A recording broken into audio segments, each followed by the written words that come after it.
লাহোৱালৰ এটি কণমানি পখিলা খেদা বয়সতে ঘৰখনৰ গধুৰ দায়িত্ব মূৰ পাতি লৈছে কণমানিটিয়ে। অসুস্থ পিতৃ মাতৃক পোহপাল দিয়াৰ বাবে শাক পাচলি বিক্ৰী কৰিছে কণমানিটিয়ে। পঞ্চম শ্ৰেণীত অধ্যয়নৰত দেৱজিতৰ বিষয়ে জানিলে আপোনাৰো দুচকু সেমেকি উঠিব। আপোনাৰ জীৱনতো যদি পখিলা খেদাৰ বয়সতেই সমস্ত দায়িত্ব আহি পৰিল হয়, তেতিয়া আপুনি কি কৰিলে হয়? পখিলা খেদাৰ বয়সতে জীৱনৰ সমস্ত দায়িত্ব আপুনি কেনেকৈ মূৰ পাতি ল'লে হয়? পঞ্চম শ্ৰেণীত অধ্যয়নৰত এটি শিশুৱে এতিয়া দেখুৱাইছে আদৰ্শ।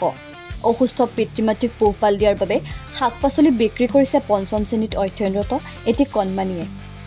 দায়িত্ব কি হয়তো সি বুজাই নাই, কিন্তু দায়িত্ব নুবুজাৰ বয়সতেই অসুস্থ পিতৃ মাতৃৰ বাবে কিবা অকণমান কৰাৰ হেঁপাহ কণমানিটিৰ। পঞ্চম শ্ৰেণীত অধ্যয়নৰত লাহোৱালৰ এটি কণমানিয়ে এতিয়া দেখুৱাইছে আদৰ্শ। ঘৰখনৰ ডাঙৰ ল'ৰা হিচাপে ঘৰখনৰ গধুৰ দায়িত্ব মূৰ পাতি লৈছে কণমানিটিয়ে। পিতৃ মাতৃ অসুস্থ হোৱাৰ বাবে উপাৰ্জনৰ বাবে পাচলি বিক্ৰী কৰিছে কণমানি দেৱজিতে। ঘৰখনৰ গধুৰ দায়িত্ব লৈ দুপইচা উপাৰ্জনৰ বাবে দেওবাৰৰ দিনটোত পাচলি বিক্ৰী কৰে দেৱজিতে। অকল দেৱাই ক'ত ঘৰ তোমাৰ? তেলপানী। তেলপানী কোন ঠাই? দাসগাঁও। দাসগাঁও। কি নাম তোমাৰ? নমস্কাৰ, দেৱজিত দাস। তুমি কি আনা বজাৰলৈ? ঢেকীয়া, ঔটেঙা, নেমু, টিকনি পৰুৱা। তাৰপৰা কিনি আনা নে? কিনি আনো। কোনখন বজাৰত বহা? কোন বজাৰত বহা? কেতিয়াবা সেই ঘোঁৰামৰাত বহো। ঘৰখনত কোন কোন আছে? মা, পাপা, ভণ্টি, ভাইটি। তেওঁলোক মা দেউতা কি অসুখ নি? পাপা হাত এখন ভাঙি আছে নে?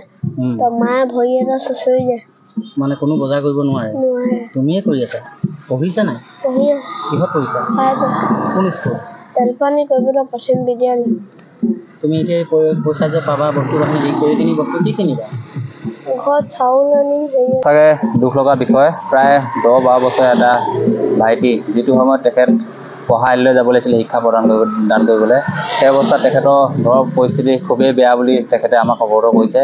তেখেতে বিভিন্ন জেগাৰ পৰা কেঁচা সামগ্ৰী, চব্জি আদি তেখেতে নিজেও বুটলি আনি কেনে বজাৰৰ পৰা কিনি আনি কেনে মোহনবাৰী লাহোৱাল অঞ্চলত বিক্ৰী কৰি যিকেইটা পইচা উপাৰ্জন কৰি নিজকে লগতে পোহপালো তেখেতলোকৰ পৰিয়ালক পোহপাল দিছে বুলি জানিব পাৰিছোঁ। কিন্তু এই ক্ষেত্ৰত তেখেতলোকৰ পৰিয়ালৰ যিবিলাক তেখেতৰ মাক দেউতাক আছে, মাক দেউতাক সম্পূৰ্ণৰূপে অসুস্থ অৱস্থাত আছে।